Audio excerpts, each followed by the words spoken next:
We've got a special treat today. We are basically in the studio of Iris Kufert-Rivo, even though we're all on our screens. But she's been generous enough to give us a tour. We're going to have a little bit of a tour later on and just talk about her art, her process as an artist, her development as an artist. And so welcome and thanks so much for doing this, Iris.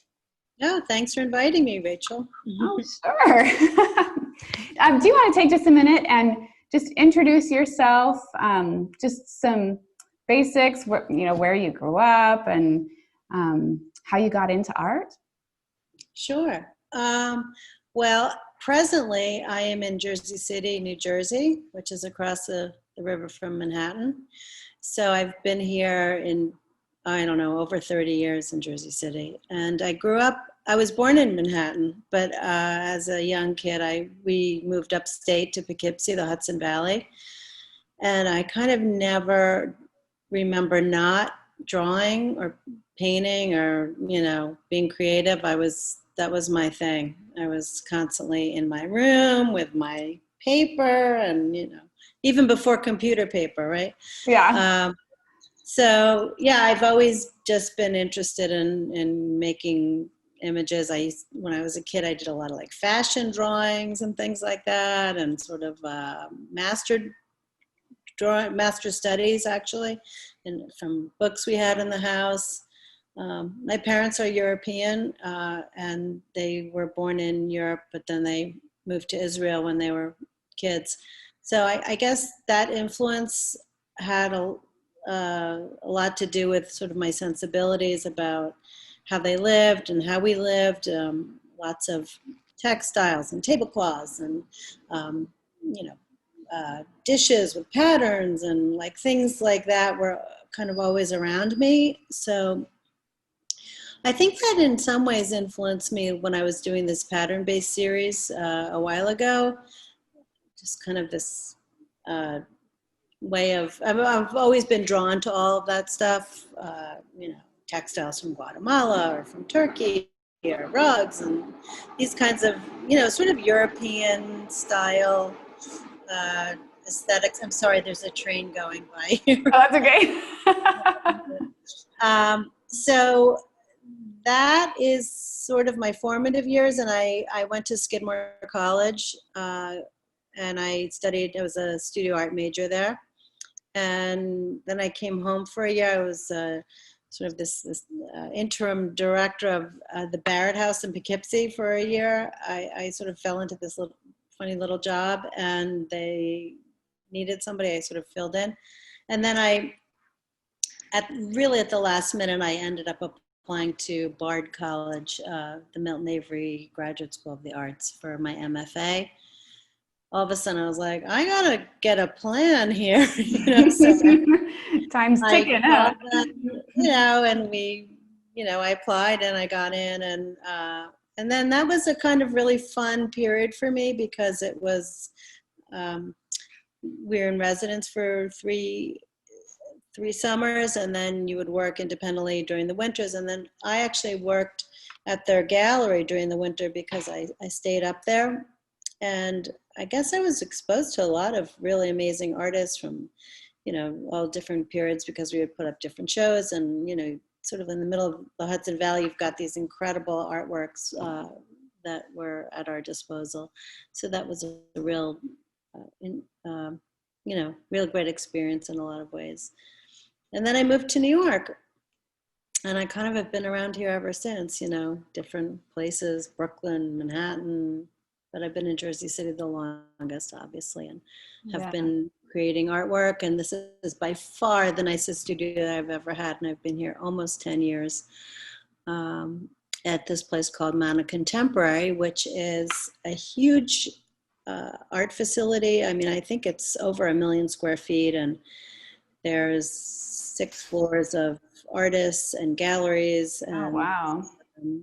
Different kinds of workshops, and we have typically, it's an unusual time, but we have twice a year, usually we have open houses here where people from the community can come in and visit, and tour different artist studios and talk about the work with people. So there's a lot of nice benefits just to be with other artists as well, not being so isolated.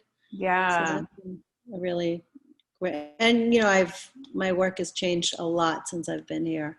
Yeah, well, let's talk about that. So your work is so beautiful, and I love the repetition of the shapes. And can you tell us how that developed? Like, how did you land on this aesthetic? Well, I guess I will start when I moved to Mana. I started this series and I worked on it for about 5 years. It was this spray paint series where I cut stencils and I would layer up these patterns of, oh, I think they're all, well, you know what? I can sort of show. Do you have that like I'll send you an image actually. Okay. All right. That would be good to display stuff. So they were all pattern-based images, layered up and varnished really heavily. And I did that for 5 years. It was a really addictive process. Uh-huh. Spray paint is really immediate. You can change things super quickly. And I would cut all these stencils out of paper and then sort of just build them up until they were sort of complete. So I did that for a long time. And then, so that was the beginning of me not working with a brush. That was kind of a printing, press and pull and kind of stencil kind of process. And after I realized, you know, I'm working inside, I mean, I have a giant fan, but, you know, and I'm wearing but I feel like I've got to move on, you know, as much as I really enjoyed it. So I was trying to think of a way to, you know, you kind of get into this process. How do you create new work that doesn't involve a brush? That was my thing. And I started initially with rolling, cutting stencils still, but rolling and using acrylics and sort of built up sort of these patterns this way. But quickly it became about dipping a straight edge into paint and kind of creating these structure series. And I suppose I'm, you know, out my window here, I see Manhattan, I see buildings, I see squares, and, you know, it's an urban jungle. This is kind of the shape, if you live in an urban community, what you're going to respond to. And so I started to build with images like this, with dipping and straight edge squares that would repeat again and again. So I was sort of tying in this pattern-based work with this new way of applying the paint. And I don't know, it just sort of evolved. And like everything, you just have to try things and you get good at it and you kind of alter them and change them. So within that evolution has been many different series, all under what I call the structure series. But there's many different ways of looking at work that I've created over this time. Yeah. Do you feel like there's been much evolution in the way that you use color? Yes. You know, when you create work with spray paint, you're pretty much using colors that are you know, even though I use the really nice ones, the Montana ones, they're beautiful colors. But those paintings are very high color, but the reason I was varnishing them is because spray paint tends to come out super flat sometimes, especially these artist spray paints. And when you add the varnish to them, they really pop. So color has always been important in my work, but I think when I started to create these works with the straight edge, and I started to place this color field around the image, when I started to really concentrate on this intense color that now has just permeated all the work, basically. Yeah. That's all. And I segued from dipping to palette knife to tape, which has been a relatively new. Of course, why wouldn't I be using tape? You know, but I started to tape instead of dip, and so that evolution has happened as well. Yeah. of the work. Well, and I'm sure things will continue to evolve. Do you have any new materials that you're tinkering with or wanting to try that you haven't tried yet? Oh, well, I think when I started to use the palette knife, I was really interested in getting the paint really impasto because when you're smushing it on, you want it sometimes really dense and you want it really opaque, or you might want it translucent. And I started to use this cold wax that Gamblin makes. And I take a chunk of the cold wax and I mix it with the oil paint, and I gets really buttery, and so I can control how much what the opaqueness is by how much oil paint I put into it. And sometimes I used to start also with acrylic as the base of the color of the painting, and then I would layer up with oil. So the end product is typically oil, but sometimes you see some acrylic inside there. But that's been really major, actually, for the last couple of years. I've used all this wax on as the medium for them, because like a gal kit or like a medium that I would have mixed makes it a little too loose for me to, would drip a lot. So right. But yeah, there are some things I'm interested in. I know there's always some new things on the market, but I'm still just not using a brush, which I think is, for me, fairly fascinating. I've been able to come this long without dipping into the brush. But sometimes I wonder what these works would look like if I actually free painted them by hand. That would be interesting. With a brush. I think that's sort of that next evolution, but I'm not prepared to go there yet, I guess. We'll have to check back and see, huh? Yeah, we have to check back and see, exactly. Yeah. Oh, that's great. You mentioned a little bit earlier, your studio is in this area that's a community of artists, or a bunch of studios together. Do you see as many artists? I mean, do you see very many of the people that you saw before we had to start quarantine? Or I guess the big question is, how has COVID affected the art world globally, and then for you specifically?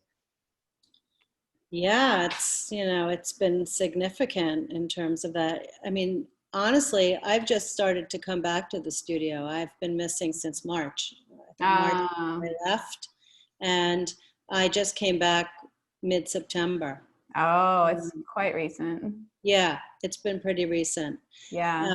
I was quarantining down by the beach, and I was painting at the dining room table, and I was doing small works, and they were acrylic, and they were engaging, and I really enjoyed it. But after, making about 25 of them, I was like, I miss my studio, Yeah. But luckily that time has come, and, we've been, I had a couple of friends who were coming. They're like, it's really pretty good. They take your temperature and when we walk in, and it's pretty empty still. Is it? So you see more people coming, but it's not like it was. And, we have our own spaces. We can close our doors. So that I feel safe. I feel like it's okay. And I do have to be careful because I do have an underlying condition. But I feel like, we're masked up, and it seems okay. But, honestly, the art world is really suffering, like every other industry, really. It's, lots of things have been canceled, and, just to even go to galleries at this point, I know they're doing a lot online, and there were a lot of opportunities online during the height of it. I mean, we may still have the height of it. I don't even know, but who knows anything, huh? we have no idea what's going on. But during the late winter, early spring, there were a lot of opportunities online. There was something called Artist Pledge Support, and that was sort of a group that, I don't know if you're familiar with them, that we would sort of give back to the community and to other artists. So you would sell work really inexpensively, like $200 or whatever, and they would post it. You would post it. You would always put Artist Pledge Support, and then whenever you sold 10 pieces, you would buy work from another artist, which is what I did. And that was kind of a Oh, fun little I mean, and yeah. I was making these little, and I actually sold almost all of the ones I made, which was really nice. I mean, I always said it was always like, grocery money, not even, like Right. $3 an hour because they're so time consuming, this work. But Yeah. it afforded me to put work out there that people that I knew or followed me always maybe wanted to get, but couldn't because the Yeah. price was prohibitive. So I felt like it was a really good give back during a really terrible time where we felt so helpless. And I felt like at least I could kind of do this and be fortunate enough that I could do that. So, Yeah. Oh, that's but in great. terms of, yeah, no, it was really, and it was good because I was continuing thinking about the geometry and structure and making all these images. But I feel like it's, the art world is really suffering, and I don't know when, where, how. I mean, lots of places have closed. Some people have used this as an opportunity to, you know, to start a new project. Galleries like opening new spaces, even though some are closing.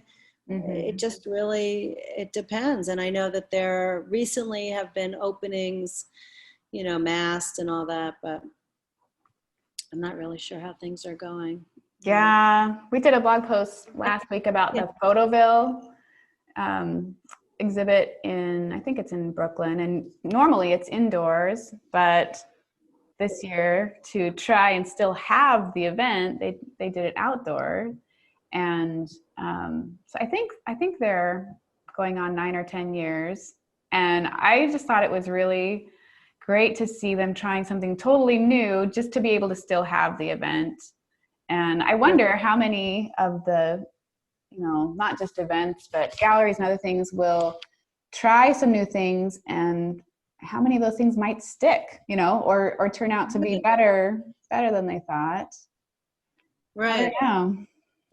I mean, look, it's a good time to reevaluate a lot of things and kind of pare down. I mean, as artists, I'm sure we're all like, oh, it's a great time to make work. We don't have to Right. worry.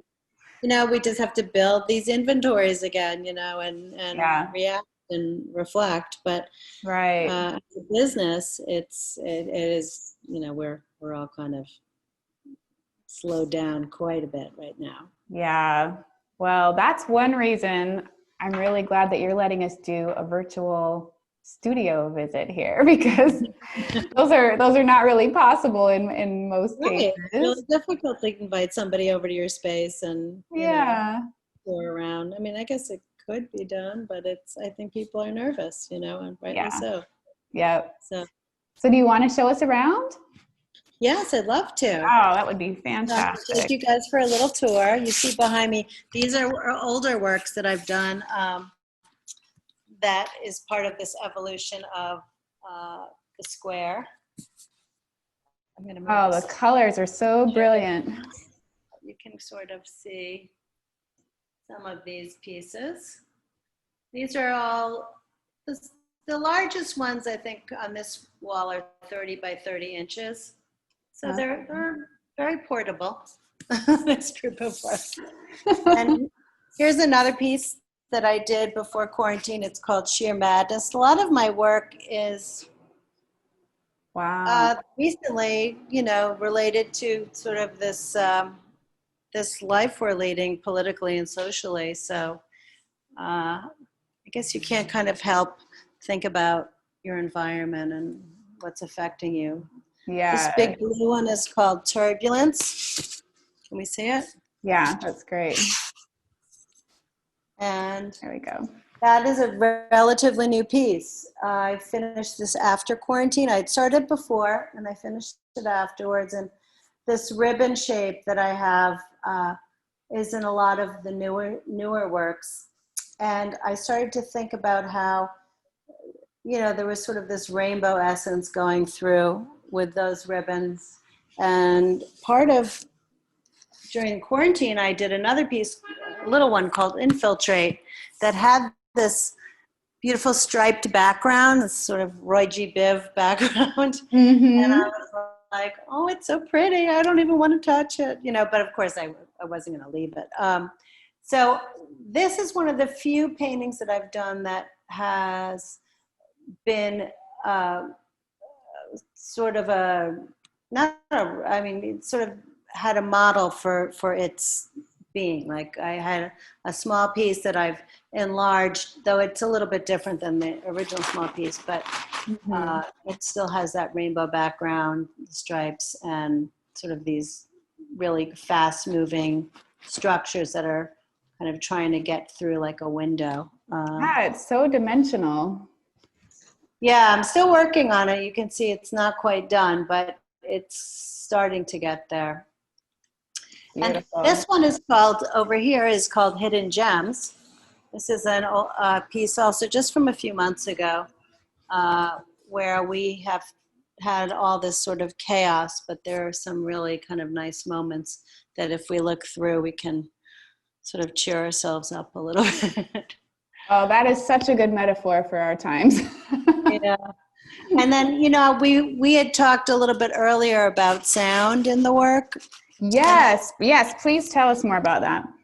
So this painting in particular, I think most of my work I created until I can sort of visualize like a certain sound. It's not a song, it's more like a chime maybe, and has some kind of because things are really moving around, and obviously they're going to have to bump into each other, and they're going to have to make some kind of noise, even though we don't hear it. But it allows me to bring another dimension of the senses into a piece, not just visually, but also how would it sound orally. So this piece, actually, I always think about that kind of clamoring noise that it's making, because it seems to have so much movement and activity. Yeah. Same as the turbulence, but the turbulence has a much different noise to it. Right. So wait, tell me one more time. What is the name of this one? This one is called Hidden Gems. Hidden Gems. Mm-hmm. Yeah, all of those, the shapes that look clear make me think of glass, which would, Right. Glass has a definite sound Right. that clinks together. Ability to it. And Yeah. then there's some moments. So this was a kind of a fun painting to make. And also you can see specifically like here where it's really sheer and then a really opaque kind of palette. I have some of these tiny little lines that are like fun to find. Yeah. But yeah, it's got a few different elements going on. Yes. And then here we can have these are my little guys. You can see, so, the hot color, I love that. I'm a big fan of fuchsia. And these are also structure, but they were made differently. They were taped here with an undercoat of color and then peeled off. So it was a different time during my, this is kind of where the tape started, actually. Oh. I had never used it before. And then I started to do other ones like this where they just became about taping the shapes, using a sort of a scraped background, because I always have to scrape. And here's another piece that's also my lovely fuchsia. I don't know if you can see. And these, I have a bunch of these giant ones too, of sort of this chaos of structure. And here you can see these are dipped. So this is like a combo piece where it started to be taped and to be laid in with the, creating these lines. Yeah. How did you do that? The straight edge that I would dip into enamel and draw with it in that way. But then this one is the combo because I started to tape here also. That's one of the earlier. It's like your evolution in action, huh? Yeah, sometimes you have a little bit of both. You get a whole other thing going on. How big is that one? This one is, I believe, I have pretty standard sizes: 60 by 66, 60 by 60. Those are, and then some of these are these are newer shapes because I was working in the square for so long. Here I've got my inventory, all of this. These are covered, but these are some spray paint paintings, early ones. You can sort of see through the. Oh. Yeah, those variegated backgrounds that you have on the earlier. Yeah, I mean, up top I Interesting. have, so much work still too. Some is out at different places, and Yeah. but yeah, we have a lot of different things because we've got to keep busy, Yeah. That's how we do it. Yeah. Oh, you've been so prolific. Thank you What? for showing us. Wow. Thank you for Love that. Great. So people who are watching this and want to find out more, where can people find you? Well, you can follow me on Instagram. I'm under IKR Studio. That's Iris Kufert-Rivo. So IKR Studio.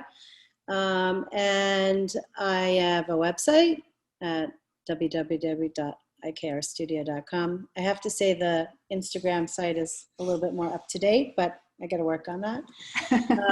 And you can email me, iris@ikrstudio.com. So I'm easy to find. Good. We'll put the links in the show notes and with the video Great. so that it's Yeah. easy for people to find you. Right. And then we also, I mean, if you're local and you want to come for a studio visit, when times get a little bit better, we're happy to do that. That's a very common, it's really fascinating to come over here and see what's going on. Yeah. So should people email you about that if they'd like to set up a studio? Oh, absolutely. Yeah. Okay. Excellent. Or call, email, call, whatever's easier. Okay. We'll get Great. the information to them. Yeah. Good. Okay. Well, thank you so much, Iris. It's been just wonderful to be able to kind of get out of our own spaces and to see yours. Yes. And it's good to have company in here too. Yeah, we've all been a bit lonely this year, haven't we? Yeah, it's true. Well, I have to say it's been nice at the studio. I have a few friends who are here, and it's been nice to have sort of a little bit of a community back together. Yeah. To talk about work and. Yeah, play off each other's energy. Yeah, I know it's a crazy time, but we got to make the best of it. Got to push through it, right? Yeah, and you are making the best of it. It's inspiring to see what you've been doing. All right, well, thanks again, and everybody go check out Iris's Instagram and see if you can go see her studio in person. Wonderful. Okay. Thank you so much. The Art on the Blockchain podcast is sponsored by Open Art Source, a blockchain-based platform that will allow artists to showcase and sell their art for a fair price and with lifetime royalties. Artists and collectors, you can now register to be a beta user for the app at openartsource.io.